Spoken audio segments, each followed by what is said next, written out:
Kawasan Taman Bumi Ciletuh, Pelabuhan Ratu merupakan surga wisata di Sukabumi, Jawa Barat yang syarat akan nilai geologi. Uniknya bentang alam akibat pertemuan lempeng Eurasia dengan Indo-Australia yang membentuk Pulau Jawa Purba membuat UNESCO menobatkan Geopark Ciletuh sebagai Geopark Global Warisan Dunia. Namun warisan ini kini terancam kegiatan pertambangan dan pengolahan emas yang menjamur di sejumlah titik di dalam kawasan Geopark Ciletuh. Menurut Asosiasi Penambang Rakyat Indonesia, ada sekitar 10.000 penambang rakyat aktif di Sukabumi.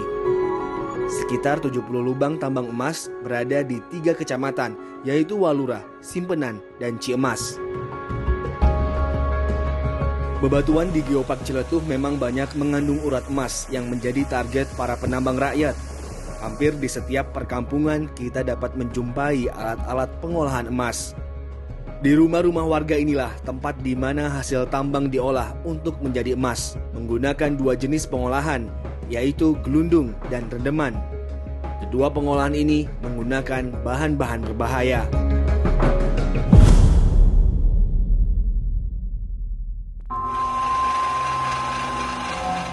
Metode gelundung menggunakan quick alias merkuri yang sudah jelas dilarang penggunaannya. Merkuri disatukan dengan batuan kecil hasil tambang dalam sebuah tabung besi. Kemudian tabung besi ini diputar selama berjam-jam. Sementara rendeman menggunakan asam sianida. Batuan kecil direndam dengan air bercampur sianida di dalam sebuah tungku besar. Masalah lain datang saat limbah pengolahan emas yang berupa lumpur mengandung merkuri dan asam sianida ini dibuang sembarangan di dalam tanah, dialirkan ke sungai, bahkan ke sawah milik penambang. Limbah bahkan mengalir ke sungai-sungai di sekitar pengolahan seperti Sungai Ciletuh dan Cimarinjung hingga ke hilir. Padahal air sungai ini menjadi harapan para petani, terutama ketika musim tanam kedua saat curah hujan sangat rendah. Memang di MT2 itu kekurangannya sangat jauh lah. Sangat jauh berbeda kalau dibandingkan sama MT1. Karena kalau MT1 sekarang sampai 7 ton 500, kalau sekarang sampai 6 ton 500 paling tinggi, Bu. Untuk tanam kedua itu dibagi 2. Padi sekian persen, 60%, yang lari ke palawija 40% gitu. Tadi itu kalau mau ngandalkan dari sungai semua, takutnya itu. Misalnya tanamnya 3 puun, jadi beranak tidak. Kita ambil itu, akarnya itu bengkel gini. Nggak nyebar, ya kerdil.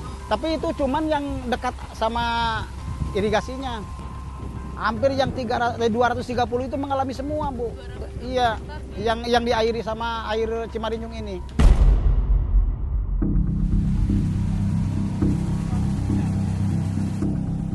Di area hulu pertambangan, di mana banyak orang membutuhkan air bersih, banyak air tanah dari penggalian tambang dibuang percuma begitu saja.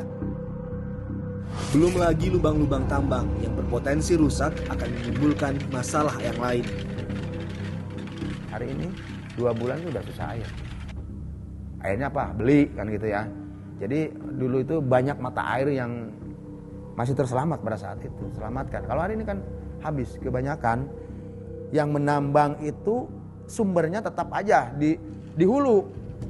Kalau dirusak di hulu, otomatis air semakin kurang ke hilir. Nah itu kan airnya kan disedot, dibawa ke atas, ditumpahkan di atas. Nah yang menjadi concern itu karena mereka menambangnya kemudian mengolahnya itu kan yang jadi berbahaya karena mereka dulu mungkin sedang heboh-hebohnya pakai merkuri ya. Pakai merkuri, pakai gelundung begitu mereka. Dan sekarang teknologi Cina juga datang, makanya bukan pakai merkuri, tapi mereka lebih parah lagi, pakai sianida.